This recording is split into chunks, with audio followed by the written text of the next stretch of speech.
pada saat salat zuhur, kebetulan saya salat jamaah di sana. Pada saat hendak salat, saat berdiri mereka menyuruh saya untuk melebarkan kaki. Teman saya bilang tidak ada beda gerakan dan perbuatan antara laki-laki dan perempuan dalam salat. Apakah seperti itu Ustaz? Mohon dijelaskan. Itu yang melebarkan kaki itu ciri-ciri salafi. Yang kakinya Wahabi, yang berat.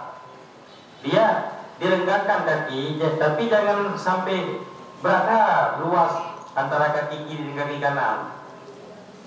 Ini kadang-kadang di lebarnya seperti orang mau berak, mau siap-siap berak atau siap-siap hitik.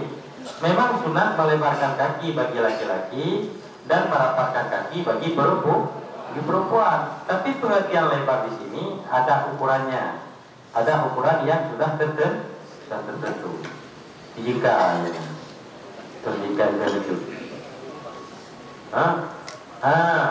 Ukuran lebih mudah haji dengan bau tauku. Kan menong, kan hidoko. Dan itu hukumnya sunat. Ini banyak hal sunat yang dipermasalahkan masuk neraka. Seperti isbal. Isbal mengenakan pakaian di bawah mata kaki. Bukan hal yang bisa membatalkan salat. Menurut pendapat Imam Nawawi hukumnya makruh. Bukan haram, makruh. Bukan haram. Tapi ada sebahagian orang-orang Wahabi yang menyatakan orang isbal itu masuk neraka. Nyata boh. Nalo Nah kita belum memang judulnya khusus masalah-masalahnya, masalah isbal, masalah jenggot. Pendapat Wahabi, siapa saja yang tidak berjenggot maka orang itu masuk neraka karena bukan umat Nabi. Tidak ada perbedaan antara umat Nabi dengan orang kafir.